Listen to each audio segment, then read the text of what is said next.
Yeah, so for many years across church history, you can actually extend that principle and show medieval Europe, a monarch would convert and get baptized, and all the people in his kingdom would convert and get baptized because he's the head of the household. He's the head of the state, and they all did that. So that is a line of logic. The answer I would give within my own Reformed Presbyterian congregation or experience is actually there's more to the baptism than having a head of household. That's one facet. And for the infant, it's the only facet. But, to make it a little more slippery in terms of pastoral, what do you do if they're like a 10 or 13-year-old? And in my in my opinion, what I've done in my practice, my pastoral ministry, is I will go to the 12 and 13-year-old and I will talk about the gospel and saving faith. And if the 12 or 13-year-old's like, I don't know, I just want to get baptized, I'll go, okay, we have a child. We have an infant. This is someone who doesn't understand the concepts and is willing to just simply submit to the parent. That's a child. We baptize them as an infant, as a child.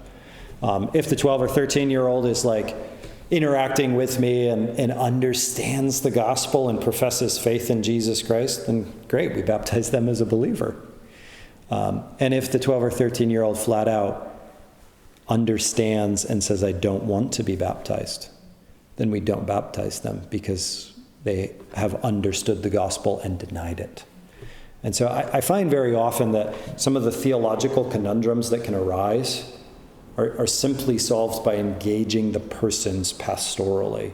So if you have a married couple, one of the husband converts, as he is head over her, can he force her to be baptized? My answer would be, I think the elders should go to her and him and sit and talk about the gospel. Ascertain her understanding of it. Ascertain her commitment to it. And if she makes a credible profession of faith and wants to join the church, baptize her, sure, as a believer. If she denies it and rejects it, then no, of course not. And so I think a lot of the theology disentangles when we approach it pastorally. First, I would say that I'm usually not very caught up in the age of the kid. I don't find that the age of the kid is really very meaningful in terms of dictating spiritual maturity or grasp of these things. I do think there's an age range where you see a spiritual sensitivity. I don't know if this is helpful for you guys. Maybe just on your self-reflection of your own life story. In my limited pastoral experience, I actually find that there's a bell curve where children are generally spiritually insensitive for an extended period of time. They're just in their own little bubble. They're just infants, toddlers, young kids. And then there's actually a blip where they become spiritually aware, spiritually sensitive, emotionally engaged in what's going on in the life of the church and family worship, things like that. And then they come back down again. And so I don't know if this is transferable across congregations or across cultures, but at least in my experience, you can actually see a number of children sort of between 7 and 11, just to pick a random range, but kind of that window, where they actually become fairly theologically curious and spiritually interested and participatory in the life of the church. And then somewhere in the teen years, they get too cool for school, and they get distracted with other things, and they might actually sort of come down in spiritual interest, and then that rises again in the later teens. That's not universal. It's not every individual, but that's a pattern that I've experienced in sort of my years of ministry.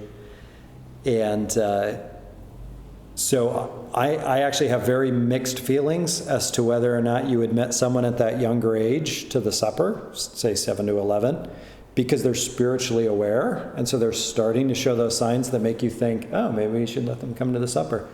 And then they cool off, and you're like, oh, it was too soon, my bad. Or something.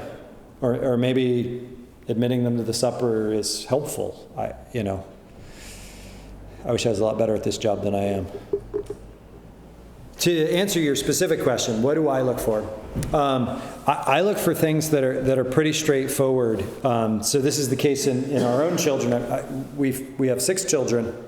Number one, I look for repentance from sin.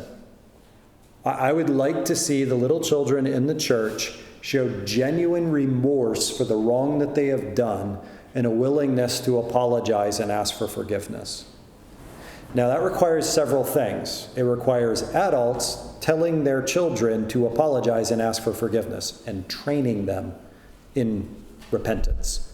It also, number 2, requires adults modeling it for them and apologizing to children and asking them for forgiveness so that children learn what that's like. So I'm going to be looking for repentance, genuine remorse. I'm going to be looking for spiritual interest. Is the kid bored out of their gourd whenever I open the Bible? Is the kid just deathly disinterested in prayer?